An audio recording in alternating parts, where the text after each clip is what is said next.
वंदे मातरम पिला माने समस्ते तो घरे अच्छ केमिति अच्छ भल अच्छ ना भगवान को कृपारु तुम मैंने समस्ते एमती भलरे था। तो पिला माने आज आमे से चतुर्थ श्रेणी आम भाषा दुनिया पुस्तक से द्वितीय विषयर जो संग्रामी बाघा जतीन आमे पढ़ुले सेटार आउ किछि अंश तार बाकी थिला जहाँ आज आमे एही क्लास रे तार आलोचना करिबा। तो पिला माने मु प्रथम पृष्ठारे थिबा सही अंश को कौन करथिले ना प्रथमे बड़ उच्च स्वर रे पढ़ी सारी आ ताको मधे बुझेई सारी आ तार कठिन शब्द मधे लिखि सारी पूरा विषय रे कठिन शब्द आमे लिखि देइछु। वर्तमान तुमे कौन कर ना से संग्रामी बाघा जतीन विषय पृष्ठा नंबर 4 सेटा को बाहर कर। बाहर करके कौन कर तुम माने शुणु था मु प्रथमे ताको बड़ उच्च स्वर रे प्रथमे थरे पढ़ी दिए तापरे कौन करिया ना ताको बुझेइबा तापरे तार विपरीत शब्द और वाक्य गठन मध्य करिबा।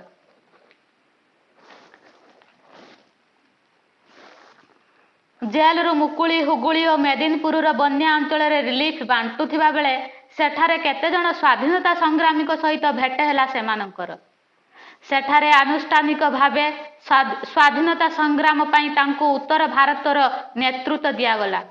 प्रथम विश्वयुद्ध पर भारत एवं यूरोप रे थिबा संग्रामी माने बर्लिन ठारे एकत्रित होइथिले। एमानक प्रस्ताव रे जर्मन राज्य हैला एवं बाघा जतीन को दायित्व दियागला कलिकता रे थिबा जर्मन काउंसिल जनरल सह चुक्तिनामा करिबा पई। सेतिकी बेले समग्र संग्रामी बाहिनीर कमांडर इन चीफ दायित्व नेले बाघा जतीन। किंतु 1915 सेप्टेम्बर 10 तारिख रे बालेश्वर सहर निकट चषाखंड गाँव रे एक धान जमी रे बाघा लुचिथिला बेले इंग्रेज मानक सह प्रबल गुली विनिमय हैला। बाघा जतीन ओ अन्य सहयोगी माने सही ठारे देश और जाति पाई प्राणत्याग करिथिले। एहिठारे एक स्मृति पीठ रहिथिबा बेले बालेश्वर सहरर बारबाटी बालिका उच्च विद्यालय परिसर मध्यरे बाघा जतीनकर विराट काय स्मृति स्तंभ आज भी उक्त दिन पई सम्मानित होई आसीछि। तांकर स्मृति और सम्मान पाई भारतर रेल विभाग द्वारा आयोजित बाघा जतीन लोकल ट्रेन नाम रे एक ट्रेन हावड़ारू भद्रक जाए प्रतिदिन यात्री परिवहन करि आसुछि। तो पिला माने मु वर्तमान कौन करिछि ना एहाकू उच्च स्वर रे पठन करि सारिछि। पूर्व क्लास रे आमे सबू यार कठिन शब्द लिखि देइथिली तो वर्तमान आउ लिखिबी नाही। तो वर्तमान कौन करिबा ना याकू बुझेइबा। तो बाघा कौन करथिले ना पूर्व श्रेणी रे आमे पढिथिले बाघा जतीन जेल को जाइछंती तांको सह मानवेंद्र राय मध्य जेल रे अछंती। से जेल रे थाई मध्य कौन करुथिले ना विभिन्न योजना माने प्रस्तुत करुछंती किभଳି भाबरे आंदोलन को जारी रखिबे। जते बेले से कौन करिसंती सबुदिन तो आउ से जेल हाजत भितरे रहिबेनी दिन ना दिने से तो पुणी मुकुलिबे से जेल रु बाहरिबे। जते बेले से जेल रु बाहरी छंती मुकुली छंती जेल रु सेतले हुगुली और मेदिनीपुर बन्या अंचल रे रिलीफ बांटुथिबा बेले सेटारे केते जण स्वाधीनता संग्रामी सहित भेट हैला सेमानंकर। ए जेतले बाघा जतीन आ मानवेंद्र राय जेल रु बाहरी छंती सेते बेले कौन करुछंती ना हुगुली आ मेदिनीपुर बन्या अंचल रे रिलीफ बांटुछंती। बन्या जेतेबेले आमर एई किछि दिन पूर्व गला यास बात्या से बात्यारे कौन ना केते केते जीवन नष्ट हो जाए धन जीवन सब क्षय हो जाए खाइबा को लोक माने पांती नाही अनिद्रा अनाहार रे अनै बसी थांती। सेही भली तळे हुगुली आ मेदिनीपुर रे बन्या हेउथिला सेते बेले कौन करिसंती ना एमाने जाई बाघा जतीन आ मानवेंद्र राय जाई कौन करुछंती ना रिलीफ बांटुछंती लोक मानकू सहाय्य जोगाउछंती। सेते बेले कौन हैला ना सेठारे केते जण स्वाधीनता संग्रामी सहित भेट हैला सेमानंकर। सेई रिलीफ बांटुथिबा समय रे लोक मानकू सहाय्य जोगाउथिबा समय रे केते जण स्वाधीनता संग्रामी मध्ये सेइठा को आसीथिले एमानंकर देखा हैला। भगवानकर की संजोग एमाने चाहुचंती सेई काम ସେଠି ବି ଲୋକ ଅଛନ୍ତି ସେହି କାମ ପାଇଁ। ପରସ୍ପର ସହିତ ସେମାନଙ୍କର ସାକ୍ଷାତ ହେଲା। ସେଠାରେ ଆନୁଷ୍ଠାନିକ ଭାବେ ସ୍ୱାଧୀନତା ସଂଗ୍ରାମ ପାଇଁ ତାଙ୍କୁ ଉତ୍ତର ଭାରତର ନେତୃତ୍ୱ ଦିଆଗଲା। ଆନୁଷ୍ଠାନିକ ଭାବରେ କାର୍ଯ୍ୟକଳାପ ସମ୍ବନ୍ଧୀୟ ଦାୟିତ୍ୱ କ'ଣ କରାଗଲା ନା ବାଘାଯତୀନଙ୍କ ଉପରେ ନ୍ୟସ୍ତ କରାଗଲା। ସେ ଦାୟିତ୍ୱ ତାଙ୍କୁ ଦିଆଗଲା। ଉତ୍ତର ଭାରତର ଦାୟିତ୍ୱ ସେ ବହନ କରିବେ। ସେ ଦାୟିତ୍ୱ ତାଙ୍କୁ ଦିଆଗଲା ଦାୟିତ୍ୱ ତୁଲାଇବା ପାଇଁ। ପ୍ରଥମ ବିଶ୍ୱଯୁଦ୍ଧ ପରେ ଭାରତ ଏବଂ ୟୁରୋପରେ ଥିବା ସଂଗ୍ରାମୀମାନେ ବର୍ଲିନ ଠାରେ ଏକତ୍ରିତ ହୋଇଥିଲେ। ପ୍ରଥମ ବିଶ୍ୱଯୁଦ୍ଧ ଗଲା, ଦ୍ୱିତୀୟ ବିଶ୍ୱଯୁଦ୍ଧ ଗଲା, ଲାଗୁଛି ଏଇ କରୋନା ପାଇଁ ଏଇଟା ତୃତୀୟ ବିଶ୍ୱଯୁଦ୍ଧ। 1914ରୁ 1918 ଦୀର୍ଘ ବର୍ଷ ଧରି ପ୍ରଥମ ବିଶ୍ୱଯୁଦ୍ଧ ଲାଗିଥିଲା। ସେଇ ପ୍ରଥମ ବିଶ୍ୱଯୁଦ୍ଧର ଶେଷ ପରେ ଭାରତ ଆଉ ୟୁରୋପର ସ୍ୱାଧୀନତା ସଂଗ୍ରାମୀମାନେ ବର୍ଲିନ ଠାରେ ଏକତ୍ରିତ ହେଲେ। ଜର୍ମାନୀର ଗୋଟିଏ ସ୍ଥାନ। ସେଥିରେ କ'ଣ ହେଲେ ନା ଏମାନେ ଏକତ୍ରିତ ହେଲେ, ଏକଜୁଟ ହେଲେ। ଏମାନଙ୍କ ପ୍ରସ୍ତାବରେ ଜର୍ମାନ ରାଜି ହେଲା ଏବଂ ବାଘାଯତୀନଙ୍କୁ ଦାୟିତ୍ୱ ଦିଆଗଲା କଲିକତାରେ ଥିବା ଜର୍ମାନ କାଉନସିଲ ଜେନେରାଲଙ୍କ ସହ ଚୁକ୍ତିନାମା କରିବା ପାଇଁ। ଏମାନଙ୍କ ଭିତରେ ଆଲୋଚନା ହୋଇ ବାଘାଯତୀନ ଏଇ ଦାୟିତ୍ୱ ନେବେ, ଏଇ କାମ ସେ କରିବେ। ସେଥିପାଇଁ ଯେଉଁ ପ୍ରସ୍ତାବ ସେମାନେ ରଖିଥିଲେ କ'ଣ ହେଲା ନା ଜର୍ମାନ ସେଥିରେ ଏକମତ ହେଲା। ଜର୍ମାନ ଏକମତ ହୋଇ କ'ଣ କରାହେଲା ନା ବାଘାଯତୀନଙ୍କୁ ଦାୟିତ୍ୱ ଦିଆଗଲା କଲିକତାରେ ଥିବା ଜର୍ମାନ କାଉନସିଲ ଜେନେରାଲଙ୍କ ସହ ଚୁକ୍ତିନାମା କରିବା ପାଇଁ। ଅଙ୍ଗୀକାର ସର୍ତ୍ତ, ଯାହାକୁ ଇଂରାଜୀରେ ତୁମେମାନେ ମଧ୍ୟ ପଢ଼ିଥିବ ଏଗ୍ରିମେଣ୍ଟ, ସର୍ତ୍ତାବଳୀ। ସେହି ସର୍ତ୍ତ ବା ଚୁକ୍ତିନାମା ପାଇଁ ପଠାଗଲା, କାହାକୁ ଦାୟିତ୍ୱ ଦିଆଗଲା ବାଘାଯତୀନଙ୍କୁ। ସେତିକି ବେଳେ ସମଗ୍ର ସଂଗ୍ରାମୀ ବାହିନୀର କମାଣ୍ଡର ଇନ୍ ଚିଫ ଦାୟିତ୍ୱ ନେଲେ ବାଘାଯତୀନ। ସମଗ୍ର ସଂଗ୍ରାମ ବାହିନୀର ଦାୟିତ୍ୱ ପୂର୍ଣ୍ଣ ମାତ୍ରାରେ ସବୁ ଦାୟିତ୍ୱ କ'ଣ ହେଲା ନା ବାଘାଯତୀନଙ୍କ ଉପରେ ଦିଆଗଲା। କିନ୍ତୁ କ'ଣ ହେଲା ନା 1915 ସେପ୍ଟେମ୍ବର 10, ତୁମ ବହିରେ ସେପ୍ଟେମ୍ବର 9 ଲେଖାଯାଇଛି କିନ୍ତୁ ସେଇଟା ହେବ ସେପ୍ଟେମ୍ବର 10, ବାଲେଶ୍ୱର ସହର ନିକଟ ଚଷାଖଣ୍ଡ ଗାଁର ଏକ ଧାନ ଜମିରେ ବାଘା ଲୁଚିଥିବା ବେଳେ ଇଂରେଜମାନଙ୍କ ସହ ପ୍ରବଳ ଗୁଳି ବିନିମୟ ହେଲା। ଆମେ ଯେତେ ଯାହା ଭଲ କାମ କଲେ ମଧ୍ୟ ସମୟ ସହିତ ତାଳ ଦେଇ ଆମକୁ ଚାଲିବାକୁ ପଡ଼େ। ଏମିତି ଦିନେ ସମୟ ଆସେ ଯାହାକି ଆମକୁ ଏଇ ସମସ୍ତଙ୍କୁ ଛାଡ଼ି, ଏ ଦେଶ ମାତୃମାକୁ ଛାଡ଼ି ମଧ୍ୟ ଯିବାକୁ ପଡ଼ିଥାଏ। ସେହିଭଳି ଏକ ମୁହୂର୍ତ୍ତ ଆରମ୍ଭ ହୋଇଯାଇଛି ବାଘାଯତୀନଙ୍କ ପାଇଁ। 1915 ମସିହା ସେପ୍ଟେମ୍ବର 10 ତାରିଖ ବାଲେଶ୍ୱର ସହର ନିକଟ ଚଷାଖଣ୍ଡ ଗାଁର ଏକ ଧାନ ଜମିରେ ବାଘା ଲୁଚିଥିଲା ବେଳେ ଆତ୍ମଗୋପନ କରିଥିଲେ। ଏକ ଧାନ ଜମିରେ ଲୁଚିକି ରହିଥିଲେ। ସେତିକି ବେଳେ କ'ଣ ହେଲା ନା ଇଂରେଜମାନେ କେମିତି କେଜାଣି ସୁରାକ ପାଇ ସେଇଠି ଯାଇ ପହଞ୍ଚିଗଲେ। ଆଉ ସେଇଠି କ'ଣ ହେଲା ନା ପ୍ରବଳ ଗୁଳି ବିନିମୟ ହୋଇଥିଲା। ଏତେ ମାତ୍ରାରେ ଗୁଳିର ବର୍ଷା କରିଦେଇଥିଲେ ଯେ ଗୁଳିର ସୁଅ ଛୁଟେଇ ଦେଇଥିଲେ ଇଂରେଜମାନେ। ସତେ ଯେମିତି ଏତେ ନିଷ୍ଠୁର ଭାବରେ ସେମାନଙ୍କ ଭିତରେ ମଣିଷତ୍ୱ ବୋଲି ଯେମିତି କିଛି ନଥିଲା।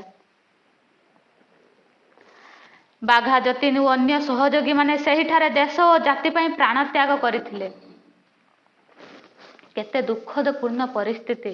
ଯେଉଁମାନେ ନିଜ ଜୀବନକୁ ଖାତିର ନ କରି ଅନ୍ୟମାନଙ୍କ ପାଇଁ ଲଢ଼େଇ କରୁଥିଲେ, ସର୍ବଶେଷରେ କ'ଣ ହେଲା ନା ଇଂରେଜମାନେ ସେମାନେ ଏତେ ଭଲ କାମ କରୁଥିଲେ ସେମାନଙ୍କୁ ଛାଡ଼ିଲେନି। ଗୁଳିର ବନ୍ଧୁକ ମୁନରେ ଗୁଳିର ଆଘାତ କରି ସେମାନଙ୍କୁ ସେଇଠି ହତ୍ୟା କରିଥିଲେ। ଯାହାଫଳରେ ବାଘାଯତୀନ ଆଉ ତାଙ୍କର ସାଥୀମାନେ ସେହିଠାରେ ହିଁ ଟଳି ପଡ଼ିଥିଲେ। ଦେଶ ଓ ଜାତି ପାଇଁ ସେହିଠାରେ ପ୍ରାଣ ତ୍ୟାଗ କରିଥିଲେ। ଘରକୁ ମଧ୍ୟ ଆସିବାର ସୁଯୋଗ ସେମାନଙ୍କ ପାଖରେ ନଥିଲା। ସେହି ଧାନ ଜମିରେ ସେହିଠାରେ ଇଂରେଜମାନେ ଏଭଳି ଭାବରେ ନିର୍ମମ ଭାବରେ ଗୁଳି ବର୍ଷଣ କରିଥିଲେ ଯେ ଯାହାଫଳରେ ସେମାନେ ସେଠୁ ପ୍ରାଣ ନେଇ ଫେରିବା କଷ୍ଟକର ହୋଇପଡ଼ିଥିଲା। ସେଇଠାରେ ହିଁ ସେମାନଙ୍କୁ ପ୍ରାଣ ବଳି ଦେବାକୁ ପଡ଼ିଥିଲା। ଏହିଠାରେ ଏକ ସ୍ମୃତି ପୀଠ ରହିଥିବା ବେଳେ ବାଲେଶ୍ୱର ସହରର ବାରବାଟୀ ବାଳିକା ଉଚ୍ଚ ବିଦ୍ୟାଳୟ ପରିସର ମଧ୍ୟରେ ବାଘାଯତୀନଙ୍କର ବିରାଟକାୟ ସ୍ମୃତି ସ୍ତମ୍ଭ ଆଜି ବି ଉକ୍ତ ଦିନ ପାଇଁ ସମ୍ମାନିତ ହୋଇ ଆସୁଛି।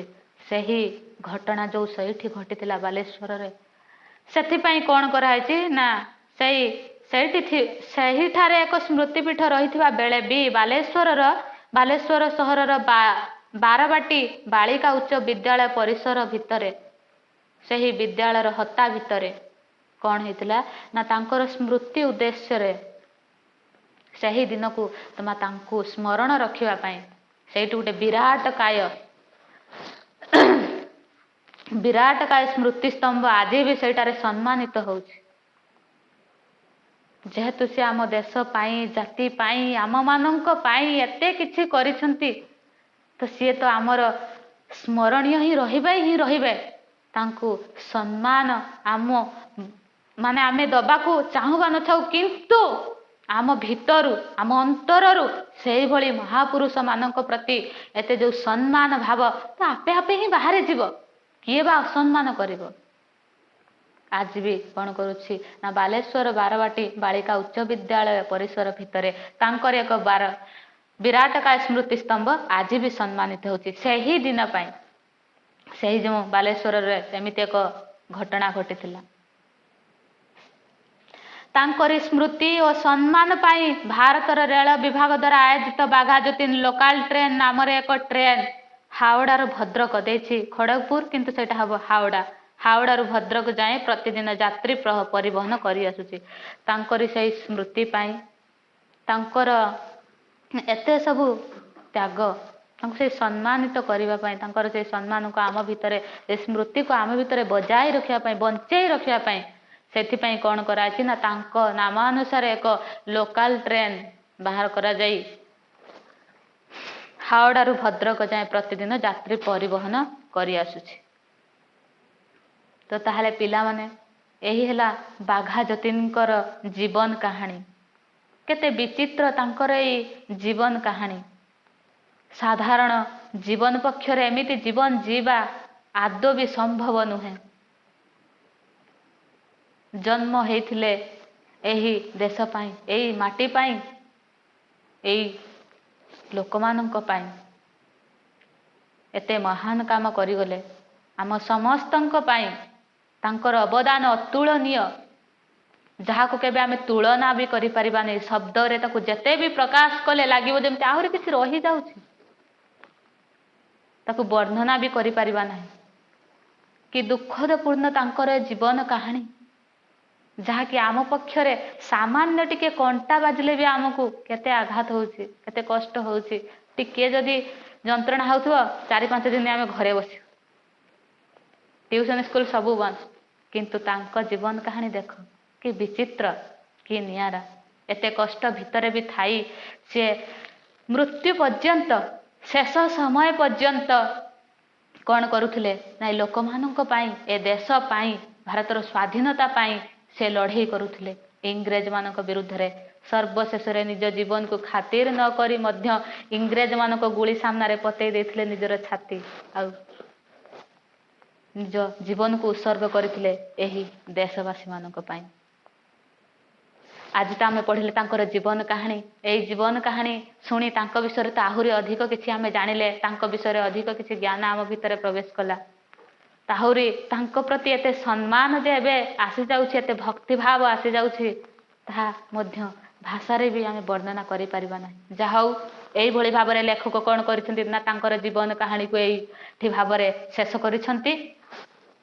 ତ ପିଲାମାନେ, ଆମର ବୁଝେଇବା ସରିଯାଇଛି।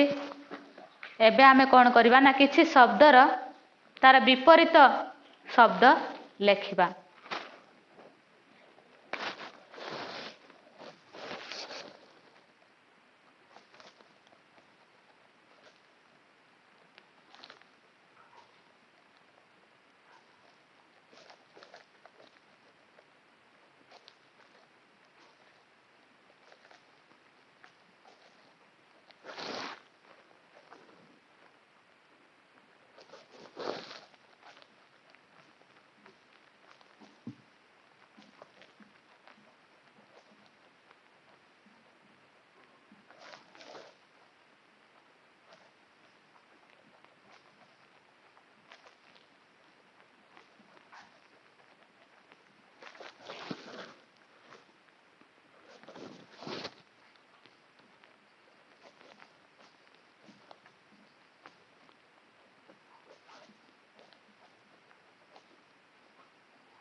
ପିଲାମାନେ ଏତିକି ହେଲା ଏଇ ଶବ୍ଦ ଗୁଡ଼ିକର ଏହାର ବିପରୀତ ଶବ୍ଦ।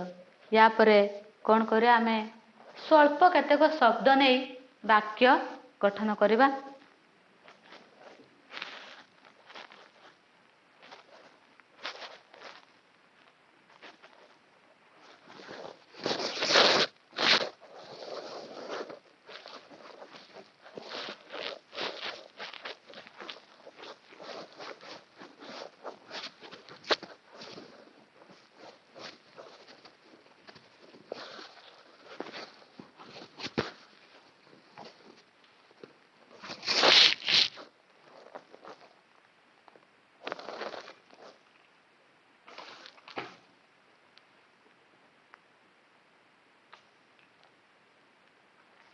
ଆଉ କିଛି ବିପରୀତ ଶବ୍ଦ ରହିଯାଇଛି, ମୁଁ ଲେଖୁଛି।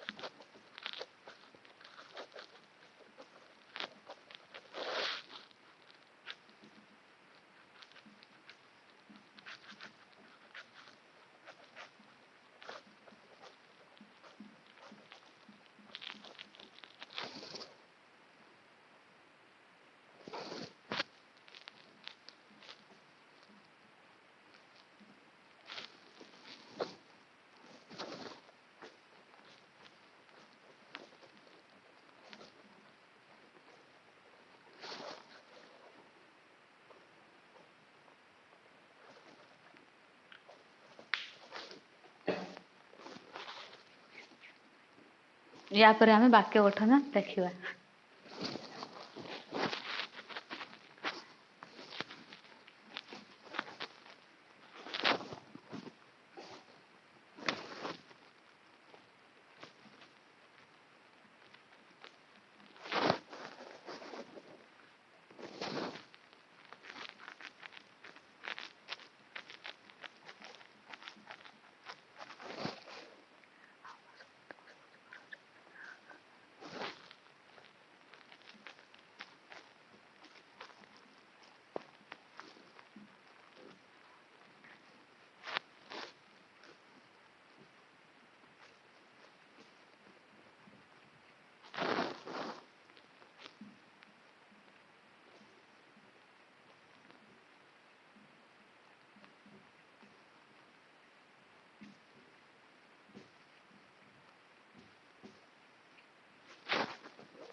ପିଲାମାନେ ମୁଁ ଏତିକି ଶବ୍ଦର କ'ଣ କରିଛି ନା ବାକ୍ୟ ଗଠନ ଲେଖିଛି। ତୁମେମାନେ ଚାହିଁଲେ ମଧ୍ୟ ନିଜ ମନ ମୁତାବକ ବାକ୍ୟ ଗଠନ କରିପାରିବ।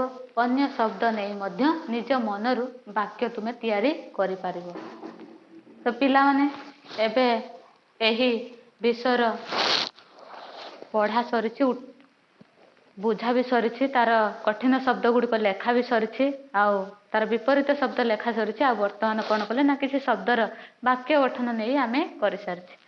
ତାପରେ କ'ଣ କରିବା ନା ସେହି ବିଷୟର ପ୍ରଶ୍ନାବଳୀକୁ ଯିବା। ଆଜି ସମୟ ଭିତରେ ଯେତିକି ଆଲୋଚନା କରିବା ସମ୍ଭବ ହେବ ସେତିକି ଆମେ ଆଲୋଚନା କରିବା।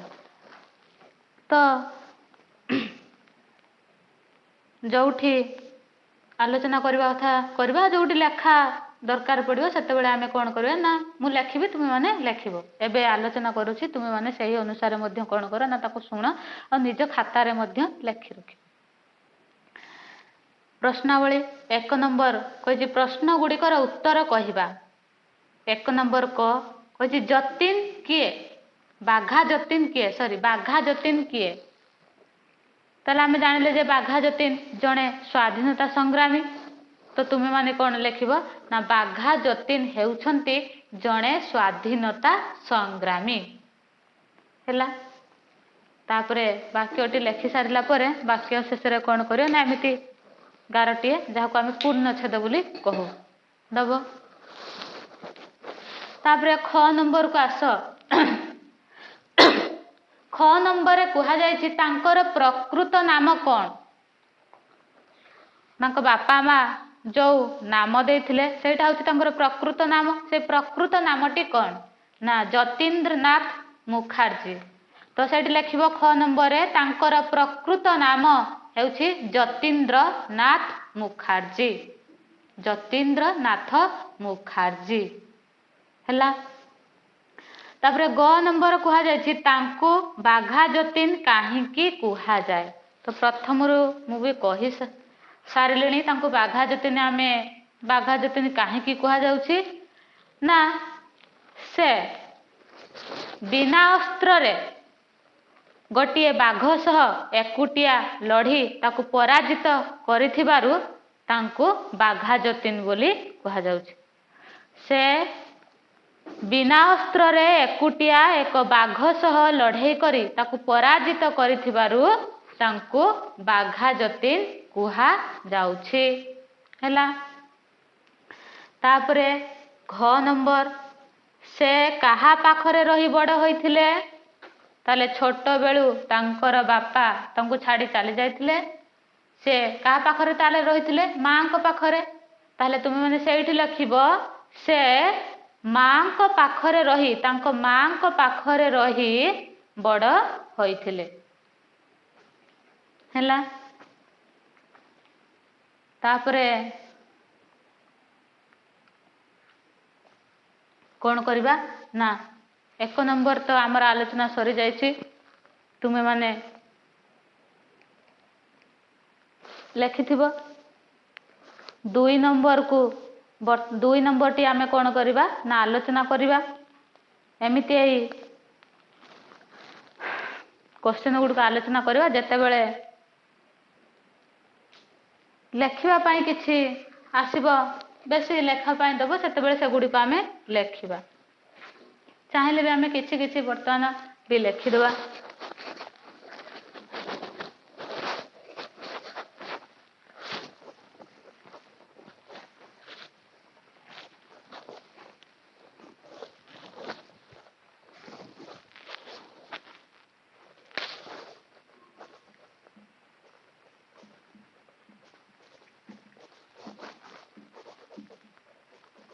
ଏକ ନମ୍ବର ଆଲୋଚନା କରିଦେଇଛି। 2 ନମ୍ବରକୁ ଯିବା। 2 ନମ୍ବର କହିଛି ଯତୀନ କେଉଁଠି ଜନ୍ମଗ୍ରହଣ କରିଥିଲେ? ତାହେଲେ ଯତୀନ ବଙ୍ଗର ଝେନାଇଦା ଜିଲ୍ଲାରେ ଜନ୍ମଗ୍ରହଣ କରିଥିଲେ।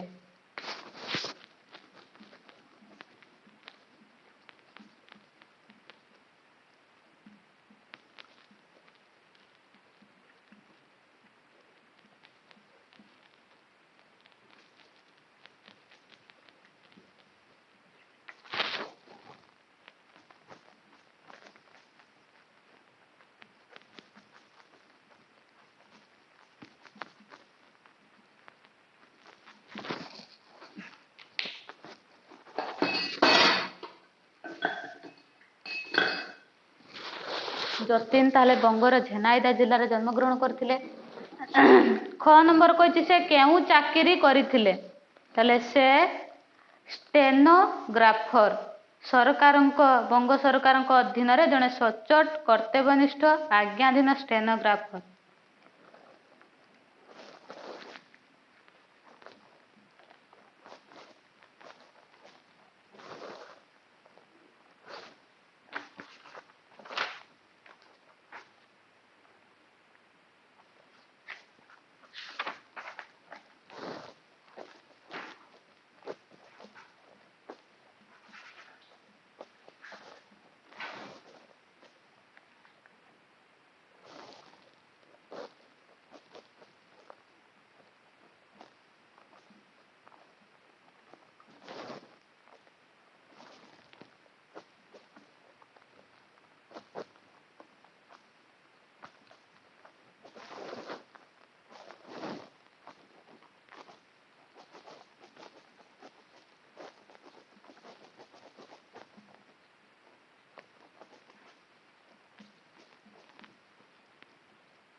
ଗ ନମ୍ବର କହିଛି ତାଙ୍କ ମା ତାଙ୍କୁ କ'ଣ କହିଥିଲେ? ତାଙ୍କ ମା ତାଙ୍କୁ କ'ଣ କହିଥିଲେ?